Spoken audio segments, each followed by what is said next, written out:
Hi everyone, Alan Dawson from Business Depot Agency Broking. Great to be back in front of you again. I have with me a special guest, John Knight, Managing Director of Business Depot. Going to talk a few things about accounting today, and one of those that probably strikes fear into the heart of most sellers, and that is the implications of capital gains tax. So there are some benefits here where if you get to the right accountant and the right sort of situation and advice, it can help you out. So John, capital gains tax for sale of real estate and rent roll. Yeah, there's some really good concessions, Al, for capital gains tax on the sale of a rent roll, and many real estate businesses fit very squarely in the zone of where you can make the most value out of a sale of a rent roll or the sale of a business if you're selling the shares in there. And at a very, very high level, of course, there's the 50% CGT discount, which is just the same as what you get when you sell a rental property that you've owned for more than 12 months.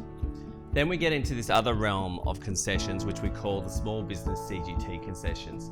Now, there's actually 4 small business CGT concessions, and I'm not going to go into all the detail, but essentially they enable you to reduce, most of them allow the capital gains to be reduced again quite considerably. There are some options to roll some of that capital gain into a superannuation fund, and that's another way to reduce the tax on the sale and end up with the cash in a superannuation environment, which is concessionally taxed anyway. Lots of dotting the I's and crossing the T's with the small business CGT concessions. One of the overarching rules is what we call the $6 million test. But long story short, get advice. Yep. There are great concessions out there. Just make sure you're accessing them.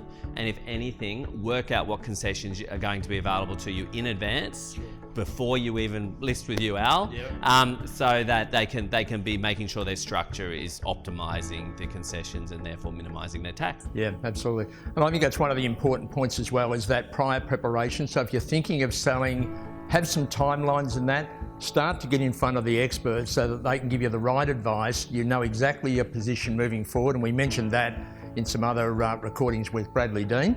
And knowing your position moving forward is so important. So get the right advice, get the right preparation, and certainly that fear in capital gains tax, a lot of that might be taken away in your decision making. Great to be with you again. Looking forward to catch you soon. Our contact details are provided below, and we look forward to seeing you very soon. Thank you.